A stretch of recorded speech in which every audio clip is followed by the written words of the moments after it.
are listed. Anyone can take a look at the Battlefy. If anyone's curious, you can go to battlefy.com and find all the team names, all the rosters, the brackets, the groups. Everything that we're talking about here can be found on there. So shout outs to Battlefy for making it easy for us to do that. And it looks like round 2 of groups is Tower Control on Mako Mart, Clan Blitz on the Reef, and finally Rainmaker on Muscle Forge Fitness, should we need to go to a Game 3. So hopefully we get into this one really quick. Still, just because I'm more familiar with Ascension, I predict them to be the winners. What about you, Nine? I think you got to go with the team that has some wins that we've seen a lot versus the team that you've never seen. But this formatting on their on their tags is making me angry here. I know that's probably all looks the same inside of Splatoon, but right now, just looking at this with all the formatting being off, it's like, oh man, this is making things difficult for me here. But yeah, I'll go Ascension too if I were a betting man, and we'll see what they're capable of. Let me see if I can find who won the round 1 matches. If either one of these teams, they both played, so let me see if I can find that. Fire-breathing Rubber Duckies lost to Global Splatter, and Ascension lost to Generation Z. So both of these teams actually lost their first match. So kind of a do-or-die situation here if either one of these teams wants to make it out. 2 losses usually doesn't get you out of a bracket, especially when they're this small. Yeah, of course. So whoever probably wins this game puts himself in a prime position to go on. But also, group is actually pretty tough. Well, as you said, Ascension has already lost to Generation Z, who I've heard of quite a couple times in those weekly tournaments, and they're a fairly good team. One who's going to probably have one of the best chances, but they've also got Tomo in this group. And if you're familiar with Splatoon at all, you know Tomo. Yep. Tomo, one of the most consistent teams, a perennial top 8 finisher, oftentimes getting even top 5. I know they had a really good finish in a big Japanese tournament. I believe they finished 9th, just outside of top 8 in a stacked Japanese tournament, so they can compete with the best of them and have done so several times. But finally, we're going to get into the match. Tower Control on Mako Mart. What's your take on this map and mode as we get into it?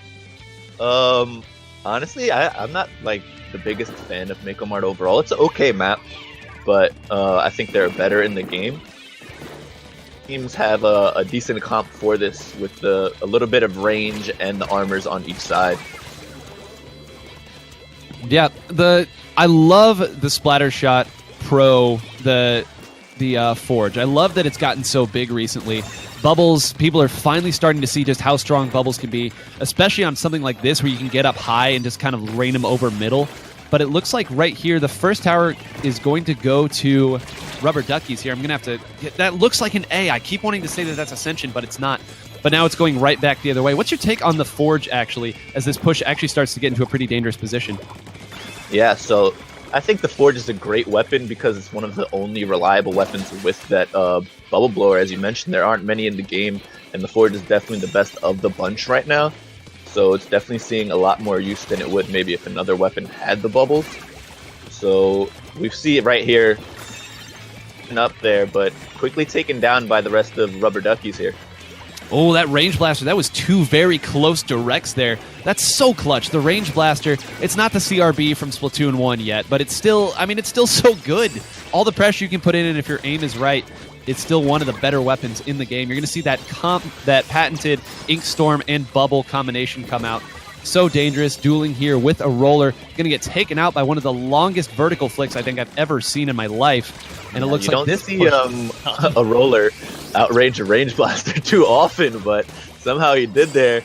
And Ascension puts himself right back in position for another push as the Tri-Slosher of Dylan pushes up. And I love the idea of the Tri-Slosher going right up there to that front lip. Most of the defense comes up there, but the Tri-Slosher can rain right down there. Of course, a Range Blaster is going to be able to stay far enough away, but if you have a shooter who gets too close, as we see Dylan just kind of sharking down there once again, trying to push people back as far as they can and limit their options. You love that, and finally going to go up there, and now the pressure starts. But Dylan unfortunately runs out of ink before he could get the second one, and Rubber Duckies puts them right back on their heels trying to stop this tower. And another one, the push still going on, but Okay, they do stop it before it gets past that last checkpoint. Such an important one to stop it past, because after that, you get down to like the teens before you hit that other checkpoint. So it's almost as if that checkpoint does matter, but you get the sense in a lot of high-level games, if you hit that checkpoint, that's almost enough to get the win. Yeah, for sure. I'd say even right now, that 34 push is solid enough to win the game with only 2 minutes left. But obviously, if you're Ascension, you don't want to let up still with that much time left on the clock. Nope. And it'll be interesting to see how this Tri-Slosher... The Tri-Slosher's been the one that's had to lead a lot of the charges here. Still a very strong weapon. We've already talked about how it's finally coming back here, that Tri-Slosher. No aim, no brain, must be a bucket main. Finally back into it. As bubbles come out from both sides, the Ink Armor is on deck. They might wait to clear up some of this pressure, and they are going to be able to get one, but one is going to go down in the process. Still holding on to this Ink Armor, wanting to make it the most efficient. But with only one left, now might be the time to go in. Looks like going to try to pivot to the right side to help the teammate, but got to be careful here. Time's ticking away. Yeah, I'm not too big a fan of the Tri-Slosher on the side of the Rubber Duckies going all the way back there. They had one down. They should have pushed up, and look, because of they not pushing up, all of map control is back in favor of Ascension. And that's really been the story. It seems like a lot of yellow, and the Tri-Sloshers are the ones that are pushing in and making things happen. And once again, it's Dylan doing the same thing. Going to have to retreat back now, get out of the way of the range blaster.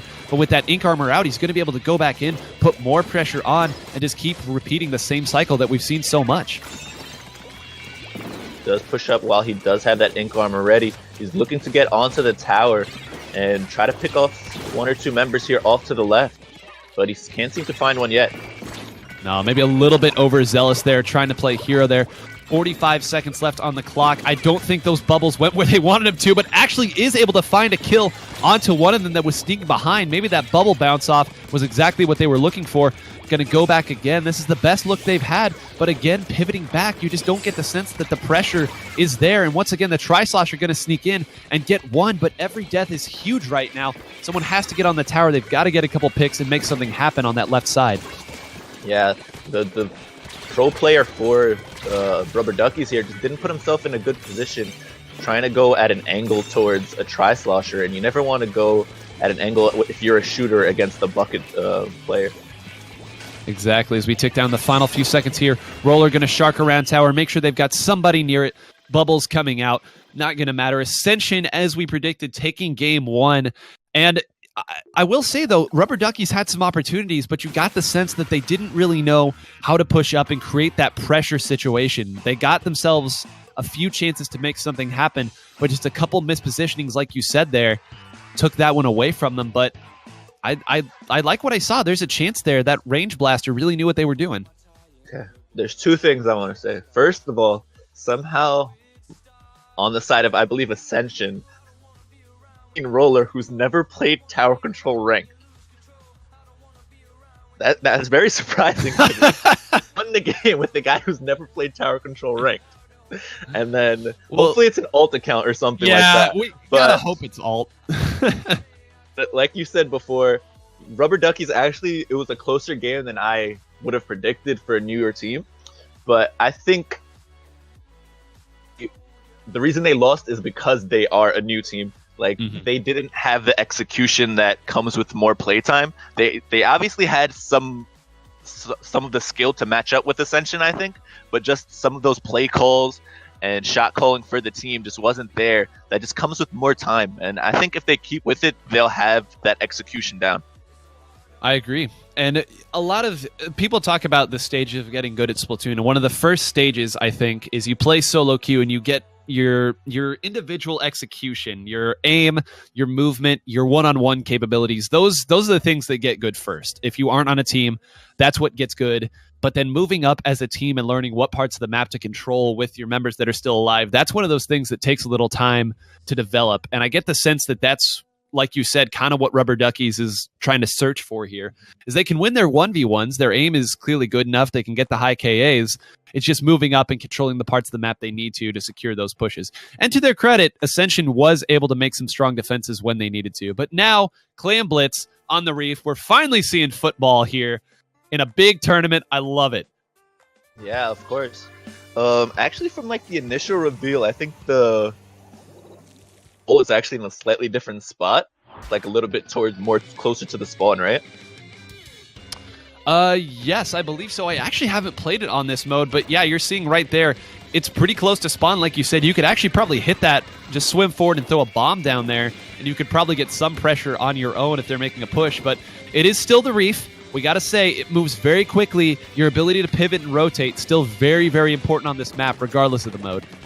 All right, well, we do see the 1v1. Oh, well, they started a 1v1, both backed out at the bottom of the screen there. Now we've got Trent on this right side, trying to get that splashdown ready for his team. Gonna push up with another one. Now he has that armor for, and it looks like they can go up with the 2v1, hopefully, but X out for some reason. Yeah. Maybe trying to collect some clams. Yeah, it's always interesting to see who becomes the designated clam thrower. One of the things that I see a lot is someone will run in with a splashdown or a baller. They'll run in, throw it down, and then someone will be back there to kind of pick up the fumble, if you will. I'm going to throw as many football terms as I can at this mode. To pick up the fumble and then grab it and put it in while the distraction is created by that invincibility special. But a great flank there. Going to be able to get two, maybe? Going to be able to get the one, but the ink armor is going to stop the opportunity to get two. The chance was there, not able to execute as a bloodbath goes down in the middle, and once again, it's that dang tri-slosher coming in and cleaning things up when all seems lost.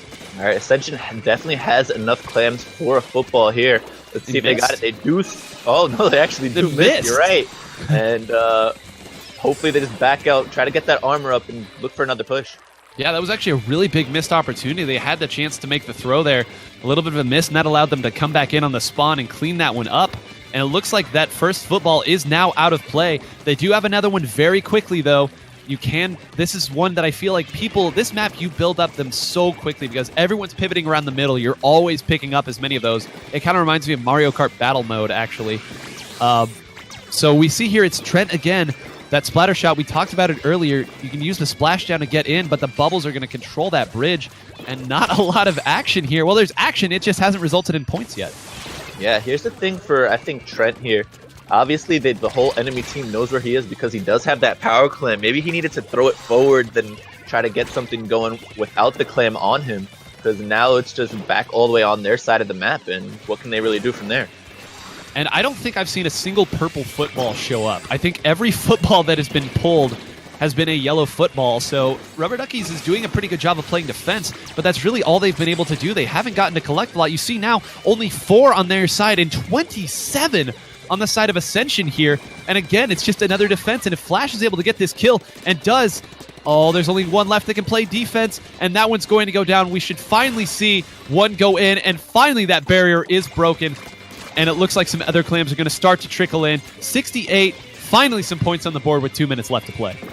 Yeah, but as you said, they did have 27 clams. So I think that push wasn't too big considering the amount of clams that they had.